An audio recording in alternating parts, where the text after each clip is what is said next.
Golf, isang sport ang nais bigyang pansin ng Philippine Sports Commission pagdating sa grassroots level kung saan kasalukuyang pinag-iisipan ng mga opisyal ang pagkakabilang nito sa magaganap na 2026 Batang Pinoy sa Bacolod City ngayong Disyembre.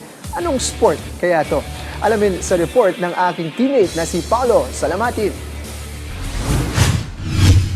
Sa layuning mas mapalawak pa ang hanay ng mga kabataang manlalaro sa bansa, formal na ipinahayag ang planong isama ang sport na golf sa gaganaping Batang Pinoy 2026 sa Bacolod City ngayong darating na Disyembre. Ayon kay Philippine Sports Commission Chairman Patrick Pato Gregorio, panahon na umano upang buksan ang pintuan na itinuturing na breeding ground ng mga pambansang atleta na Batang Pinoy para sa sport na golf. Paniwala rin ni Gregorio na ito ang susi upang mailapit ang naturang sport sa mas maraming Pilipino mula sa iba't ibang antas ng pamumuhay. Matatanda ang hindi may kakaila ang pambihirang performance ni homegrown Filipino golfer Bianca Pagtanganan na tumapos sa ika-4 na pwesto noong 2024 Paris Olympics ang nagsilbing mitya sa muling pag-usbong ng interes sa golf sa bansa. Ayon kay Gregorio, ang tagumpay na ito ang patunay na kayang sumabay ng mga Pinoy sa world stage basta't mabigyan lamang ng sapat na suporta mula sa murang edad.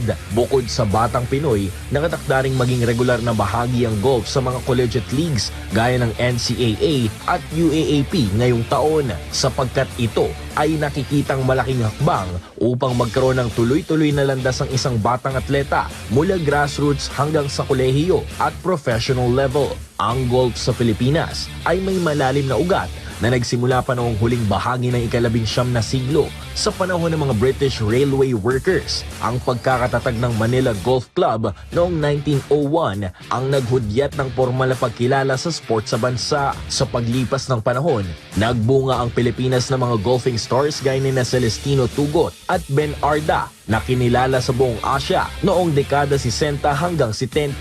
Sa modernong panahon, ang bansa ay naging powerhouse din sa amateur level sa pangunguna ng mga katulad ni Yuka Saso na nanalo ng ginto sa Asian Games bago naging US Open champion na sinundan naman ngayon ni Pagdanganan at Dottie Ordina bilang mga Filipino Olympic golfers kasama ang iba pa mga Pinoy Olympic golfers sa sina Jovic Pagunsan at Miguel Tabuena. Ang pagpili sa Bacolod bilang host ng Batang Pinoy mula December 12 hanggang 18 ay tamang-tama para sa golfing event sapagkat kilala ang Negros Occidental sa pagkakaroon ng mga world-class courses gaya ng Negros Occidental Golf and Country Club at Bacolod Golf and Country Club.